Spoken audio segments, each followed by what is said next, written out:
On va voir deuxième partie, triangle, milieu et parallèle. بالنسبة للفيديو اللي سبق شرحت لكم فيه دو بروبريتي. غادي نخلي لكم لو لين في ديسكريبسيون اسفل الفيديو. خلال هذه الحصة غادي نشرح لكم لا troisième propriété كيفاش يمكن تستعملوها في التمارين. Je vous donne un exemple. ABC, un triangle, I et le milieu de AB, la parallèle ABC passant par I coupe AC en J. Premièrement, construire la figure. Deuxièmement, montrer que J est le milieu de AC. إذا ABC un triangle, ABC مثلث, I est le milieu de AB, I هي منتصف ضلع AB. La parallèle ABC موازي ل BC passant par I والمار من I يقطع AC في J. Premièrement, construire la figure. انشئ الشكل.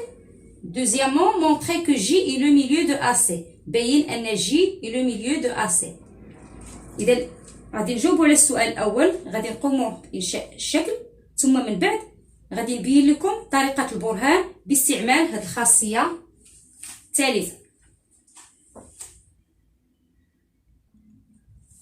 غادي نجاوبوا على السؤال الأول، نرسموا الشكل. ABC un triangle، إذا ABC مثلث، I milieu de AB، غادي نرسموا I منتصف الضلع AB.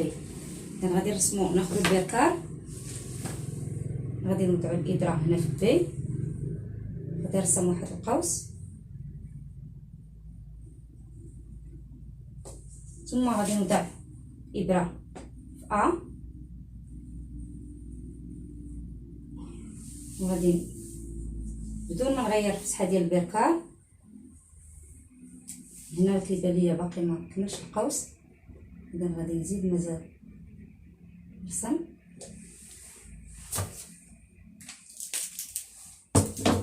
ثم غادي نحصل على النقطة إي. انطلاقا من هذه النقطة اللي حصلت عليها هنا وهذه النقطة اللي حصلت عليها هنا، غادي نبدا بحال هكذا.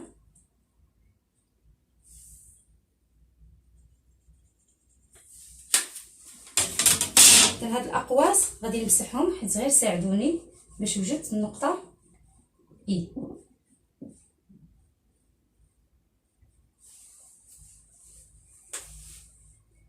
إذن هادي هي لو بوين إي.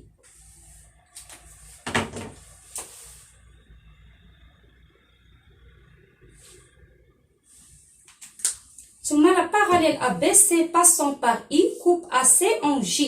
غادي نرسمو النقطة J بحيث لا باراليل ABC الموازي ل BC passant par I والمار من I كيقطع لينا AC في النقطة J. كناخد هذا القياس من B حتى ل I لأن هذا الموازي تيمر ليا من I. إذا غناخد هذه المسافة، متنغيرش الفتحة، تنجي لهاد النقطة سي، النقطة سي تندير قوس، ثم غادي نعبر عاوتاني هاد المسافة بي سي، وغنجي للنقطة اي،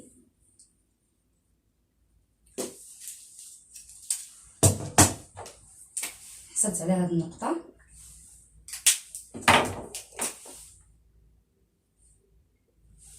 الآن غادي نرسم الموازي ل بي سي والمار من اي.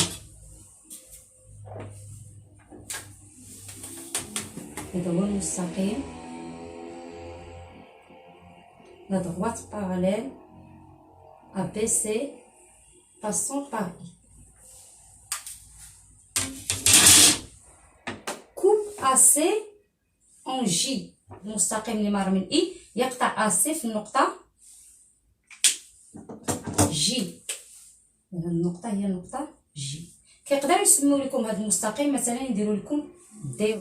إذا في هذا التمرين ما حدوش لينا الاسم ديال المستقيم. montrer que J est le milieu de AC. بين أن J هو منتصف الضلع AC. إذا عندنا في المعطيات I est le milieu de AB. I منتصف AB. وعندنا المستقيم المار من اي والذي يقطع AC في جي كيوازي لنا بي سي. والخاصيه هنا اللي غادي نوظفوها دون ان تريونغل في واحد المثلث. الا كان عندنا لا دروات كي باس باغ لو ميليو، الا كان عندنا مستقيم كيمر من منتصف الضلع الاول ويوازي حامل الضلع الثاني كيوازي لنا هنا بي سي، فانه يقطع الضلع الثالث في المنتصف ديالو. اذا غنحاولوا نكتبوا هاد المعطيات ونوظفوها ونوظفوا الخاصيه باش نجاوبوا على السؤال، باش نبين لكم طريقه البرهان. اذا دائما في الاول تنحدوا المثلث اللي خدامين عليه دون لو تريونغل ا بي سي. ضروري تكتبوا المثلث اللي غادي نخدموا عليه دون لو تريونغل ا بي سي.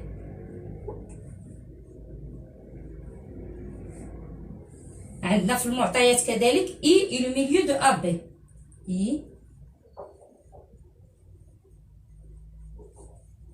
le milieu de AB.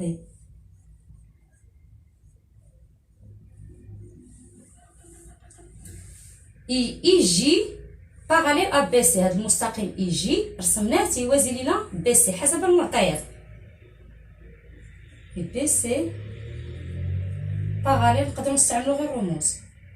BC parallèle à EG. Alors شنو تنستنتجوا؟ J et le milieu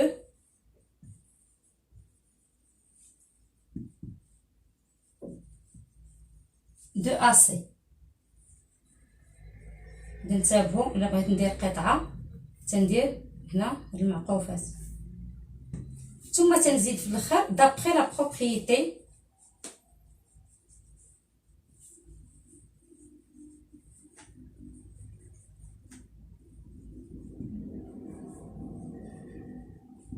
حسب الخاصيه. تندير جوج نقطات ثم تنكتب الخاصيه عندي باش تنوضح باش تنشرح.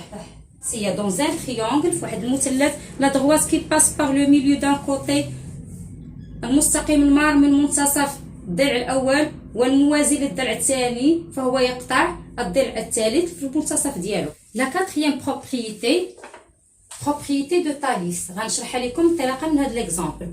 A B C un triangle, M appartient à AB, N appartient à AC et MN parallèle à BC. AB égale 8 centimes, AC égale 6 centimes, AM égale 5 centimes. السؤال اللي عندنا هنا calculer AN. إذا غادي نحسبوا المسافة AN.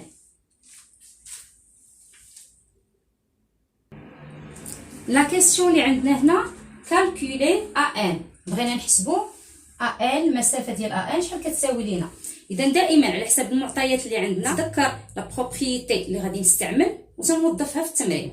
بحال هنايا غادي نستعمل لا بروبريتي دو تاليس. لا بروبريتي دو تاليس غادي نقراها لكم. سي دون لو تريونغل ا بي سي، الا كان عندنا واحد المثلث ا بي سي ام ابارتيان ا بي، ام كتنتمي لينا واحد الضلع، اي ان ابارتيان ا سي، ان كتنتمي لنا الضلع الثاني.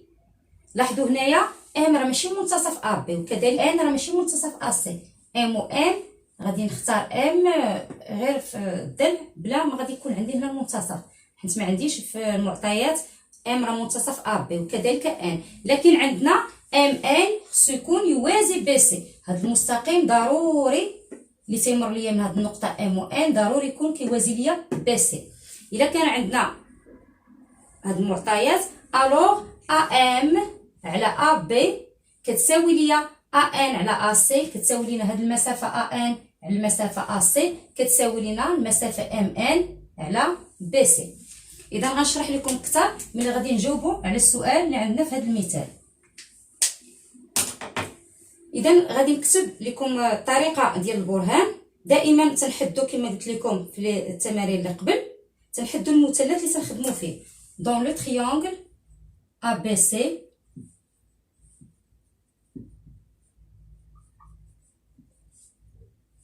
ABC. شنو عندنا في المعطيات؟ M appartient، M تنتمي إلى AB. لاحظوا معايا هنا راه نتماشي مستقيم، راه الضلع يعني قطعة موضع المعقوفات ينتمي إلى AB. N appartient à AC N تنتمي إلى AC وعندنا MN في المعطيات في التمرين MN يوازي مستقيم MN يوازي حامل BC.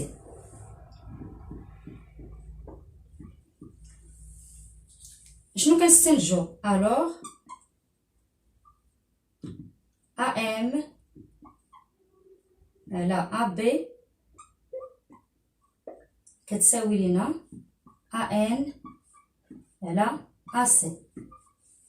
اذا من هاد الخاصيه غادي ناخذ، حيت بغيت غير AN، اذا غادي ناخذ غير AM على AB كتساوي لينا AN على AC بلا ما غادي ناخذ MN على BC.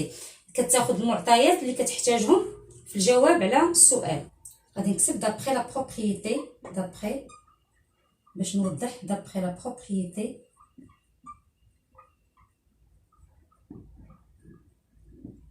دو تاليس.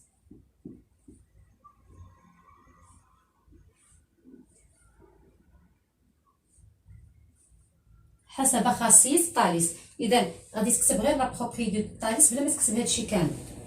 عندنا قلنا AM على AB،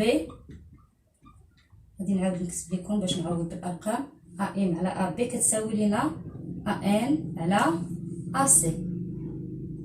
AM لاحظوا هنا هاد المسافه على هاد المسافه كامله كتساوي لينا AN على هاد المسافه كامله AC كتساوي لينا MN على BC. اذا اختارينا هادي حيت باغي نوجدوا المسافه AN. AM شحال كتساوي لينا في التمرين؟ كتساوي لينا 5.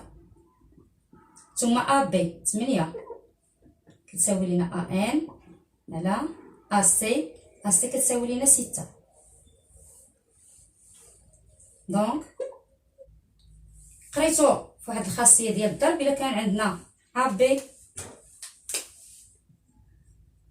كتساوي لينا C على D، فإن هاد الجداء كيساوي لينا هاد الجداء A في D كيساوي لينا C في B.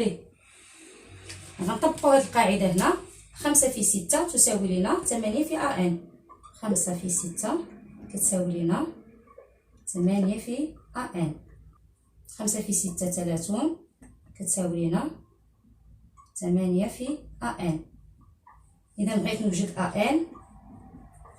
AN كتساوي ليا، غنخلي AN بوحدها في هاد الطرف. إذا AN كتساوي 30 على 8 تساوي، إلا حسبتوها هي 3.75 سنتيم. إذا حفظوا الخاصيات اللي شفتوا في الفيديو اللي قبل، الأولى والثانية، وهاد جوج خاصيات اللي وضحت لكم في هذا الفيديو، وحاولوا تطبقوا كل خاصيه على حساب المعطيات اللي غادي يعطوكم في التمرين. حفظوهم وفهموهم باش تعرف امتى تستعمل كل خاصيه. وبالنسبه لي هنا الا مثلا بدلت لكم هنايا ما درتش النقط ام و ان، غادي ندير مثلا النقطه اي هنا النقطه جي على حساب التمرين اللي غيعطيك الاستاذ.